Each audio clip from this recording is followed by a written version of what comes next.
अगर विपक्ष इसी तरह से चुप रहा और बोला नहीं, सड़क पर आकर लड़ा नहीं इस सरकार और इलेक्शन कमीशन के खिलाफ, और बैलेट पेपर से चुनाव की मांग को लेकर उसने जन आंदोलन नहीं बनाया, तो 2027 में वो हाल होगा उत्तर प्रदेश में जो आज आपने महाराष्ट्र में देखा है। ये कुछ नहीं, इससे भी बुरा हाल होगा।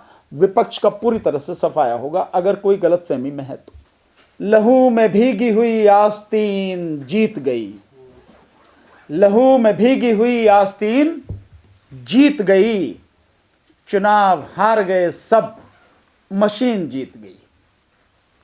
हरियाणा हार गए, महाराष्ट्र हार गए, उससे पहले 2024 लोकसभा हार गए,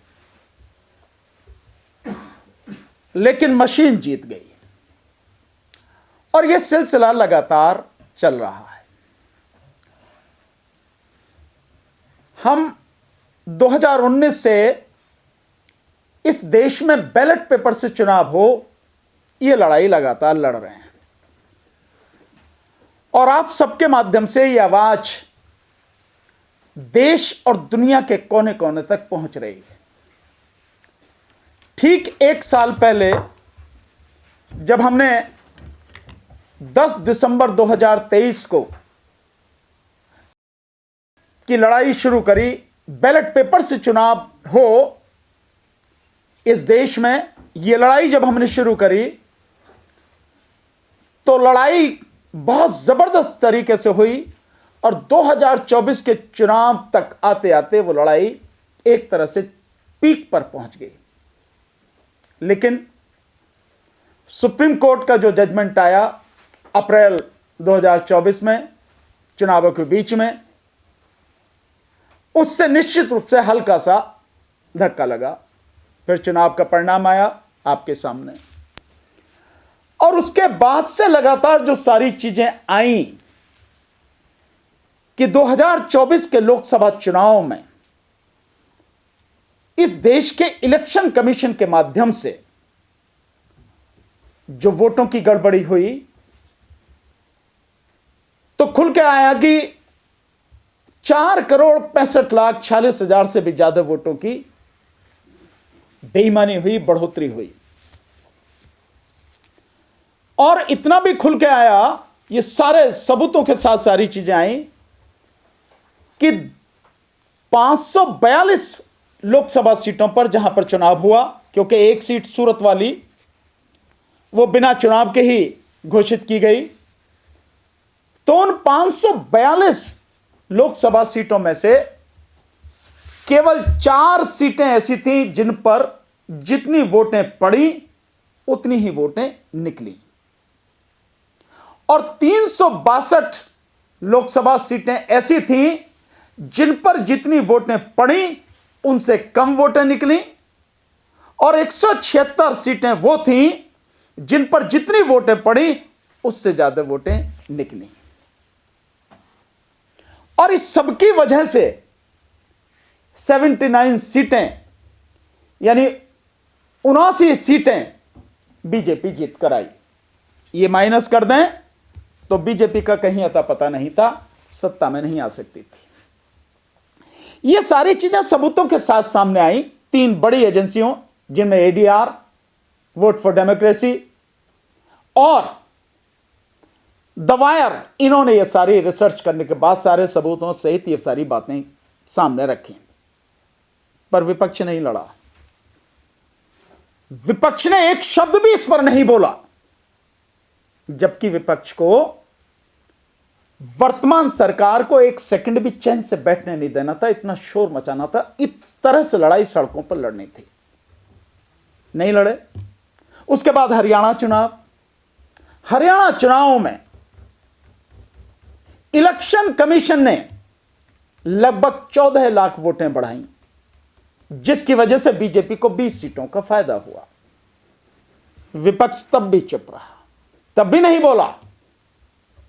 और उसके बाद में अब महाराष्ट्र चुनाव, और महाराष्ट्र चुनाव में जिस तरह से बेईमानी और धांधली हुई है, 75,97,067 वोटें बढ़ाई गई, लगभग 76 लाख वोटें बढ़ाई गई और इसकी वजह से कितनी सीटें बीजेपी जीत कर आई है। बड़ी मजेदार बात, बावजूद उसके भी विपक्ष अभी कुछ नहीं बोल रहा। इलेक्शन कमीशन विपक्ष के निशाने पर नहीं है। इस देश में बैलेट पेपर से चुनाव हो जाए, इसके लिए विपक्ष इकट्ठा होकर लड़ने को तैयार नहीं है, सड़क पे आने को तैयार नहीं है। इस देश में अदालतें हैं, अदालतों के आदेश चल रहे हैं, संसद में लोग बोल रहे हैं, बावजूद उसके कुछ कहीं कोई असर दिखता नहीं दे रहा। लगातार इलेक्शन कमीशन द्वारा बेईमानी, धांधली, वोटों की लूट लगातार चल रही है। यह सिलसिला आने वाले समय में मैं पूरे विश्वास के साथ कह सकता हूं कि अब बिहार में चुनाव होगा 2025 के आखिर में, 2025 के शुरू में दिल्ली में चुनाव है फरवरी में, और उसके बाद अन्य राज्यों में चुनाव होगा और 2027 में सबसे महत्वपूर्ण राज्य आएगा उत्तर प्रदेश, उसमें चुनाव होगा, साथ में पंजाब में चुनाव होगा। अगर विपक्ष इसी तरह से चुप रहा और बोला नहीं, सड़क पर आकर लड़ा नहीं इस सरकार और इलेक्शन कमीशन के खिलाफ, और बैलेट पेपर से चुनाव की मांग को लेकर उसने जन आंदोलन नहीं बनाया, तो 2027 में वो हाल होगा उत्तर प्रदेश में जो आज आपने महाराष्ट्र में देखा है। ये कुछ नहीं, इससे भी बुरा हाल होगा। विपक्ष का पूरी तरह से सफाया होगा अगर कोई गलतफहमी में है तो।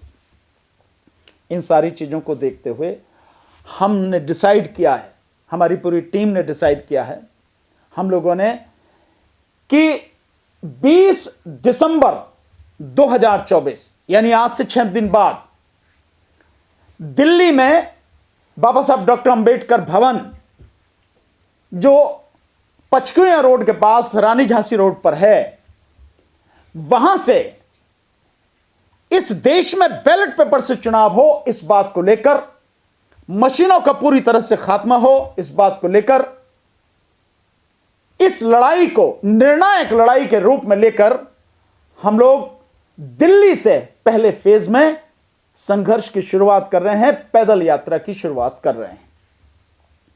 यह पहला फेज जो होगा यह 20 तारीख से शुरू होगा और यह 4 तारीख तक चलेगा। 20 तारीख से शुरू होकर 3 तारीख तक चलेगा, यानी पूरे 15 दिन का यह पहला फेज हमारा होगा, जिसमें हम पूरी दिल्ली को कवर करेंगे। पैदल यात्रा से हम इसको कवर करेंगे और ये जो यात्रा होगी, इस यात्रा का नाम जो होगा वो नाम होगा न्याय, अधिकार और कर्तव्य यात्रा। इस नाम से यह यात्रा शुरू होगी और 20 दिसंबर 2024 अंबेडकर भवन, रानी झांसी रोड से सुबह 10 बजे हम सब लोग इकट्ठा होंगे और 11 बजे वहां से शुरू होगी। वहां से चल के हम लोग पचकुया रोड पर जो वाल्मीकि मंदिर है पहले वहां जाएंगे, देन उसके बाद पहाड़गंज होते हुए वहां से पहाड़ी धीरज से निकलते हुए बड़ा हिंदुराव होते हुए आगे जाएंगे। ये पूरा रूट आपको जो अगली हमारी प्रेस कॉन्फ्रेंस होगी उसमें डिटेल में आपको हम ये पूरा रूट देंगे कि किस दिन कहां से कहां तक होगी, किस दिन कहां से कहां तक होगी। और ये यात्रा हर दिन हम 20 से 25 किलोमीटर कवर करेंगे, लगभग 4 से 5 विधानसभाएं कवर करेंगे। इस तरह से हमारी ये यात्रा चलेगी साथियों। और इस यात्रा में जहां ये यात्रा पहले दिन खत्म होगी, अगले दिन की यात्रा वहीं से शुरू होगी। इस तरह का हमारा पूरा रूट रहेगा साथियों, पूरी दिल्ली का। और इस यात्रा में मैं आप सबके माध्यम से जितनी भी पॉलिटिकल पार्टियां हैं, बीजेपी और उसके एलाइज को छोड़कर जितनी भी पॉलिटिकल पार्टियां हैं, इंडिया गठबंधन की सारी पार्टियां, Congress, Samajwadi party, communist parties, Mamata Banerjee ji, जितनी भी पार्टियां हैं, डीएमके, सबको हम लोग इनवाइट कर रहे हैं। आप आइए, ये लड़ाई सबकी लड़ाई है साथियों। आपका पूरा सम्मान, अपना झंडा, अपना बैनर पूरा लेकर आइए। और इसके अलावा छोटी बड़ी जितनी पार्टियां हैं सब इनवाइटेड हैं। और इसके अलावा जितने भी सामाजिक संगठन हैं, जितने भी लोग हैं जो इस देश को बचाना चाहते हैं, इस देश की नस्लों को, फसलों को, किसान मजदूरों को, युवाओं को, बेरोजगारों को, इन सब को बचाना चाहते हैं, उन सब का अपने झंडे और अपने बैनर, अपने पार्टी, अपने संगठन के माध्यम से आपका स्वागत है। सब लोग इस मामले में आइए। मेरा विशेष रूप से, हालांकि सभी से मेरा निवेदन है कि सब जो भी हैं, जो इस देश के संविधान को बचाना चाहते हैं, जो इस देश के लोकतंत्र को बचाना चाहते हैं, जो भारत को बचाना चाहते हैं, इसके भारत की जो सब लोग, सब तरह के जो फूल हैं, वो मिलके जो संस्कृति है, अनेकता में एकता वाली जो संस्कृति है, सभी धर्म, संप्रदाय, समाज के लोग इसमें मिलजुल कर रहे हैं, भाईचारे से रहे हैं, उस सबको बचाने वाले जो लोग हैं, जो ये चाहते हैं, उन सबका स्वागत है। सबको मेरी तरफ से निमंत्रण है, सबको आमंत्रण है, आप आए और पूरी मजबूती के साथ इसमें हिस्सा लें। पर मेरा विशेषकर जो बाबा साहब डॉक्टर अंबेडकर को मानने वाले लोग हैं, जो इस देश के संविधान को मानने वाले लोग हैं, मेरा उनसे विशेष आग्रह है, निवेदन ही नहीं, विशेष आग्रह भी है। यह देश जान चुका है, दुनिया जान चुकी है कि संविधान पर अगर आंच आएगी तो संविधान को बचाने वाले केवल आप हो। आप संविधान को बचाने के लिए किसी भी हद तक को जा सकते हो। और आज संविधान खतरे में है। संविधान खतरे में है तो इस देश के नागरिकों के अधिकार खतरे में हैं, हमारी आने वाली नस्लें खतरे में हैं। संविधान खतरे में है तो इस देश का किसान खतरे में है। संविधान खतरे में है तो इस देश का मजदूर खतरे में है। संविधान खतरे में है तो इस देश के नौजवान खतरे में हैं, इस देश की सेना खतरे में है, ये देश खतरे में है। इसलिए बाबा साहब डॉक्टर अंबेडकर को मानने वाले लोगों से मेरा विशेष आग्रह है, सारे पूर्वाग्रह, सारी चीजें एक साइड में रख के आइए हमारे साथ। मैं नहीं जानता मेरा क्या होगा या मेरी टीम के साथियों का क्या होगा, हम जिंदा रहेंगे या नहीं, इसकी कोई ना मुझे पता है, ना मुझे परवाह है, ना मेरे साथियों को कोई परवाह है। लेकिन अब ये लड़ाई पूरे देश में ये लड़ाई चलेगी। इसकी शुरुआत हम दिल्ली से कर रहे हैं। 15 दिन का पहला फेज दिल्ली कवर करेंगे, देन उसके बाद में महाराष्ट्र कवर करेंगे, हरियाणा कवर करेंगे और पूरे देश में अब यह आंदोलन चलेगा। मेरे जो गोवा के साथी हैं, लगातार उनका फोन आ रहा है कि आप बताएं कैसे करना है, कब से करना है। मैं उन साथियों को भी बताऊंगा कि हमें कब से क्या करना है।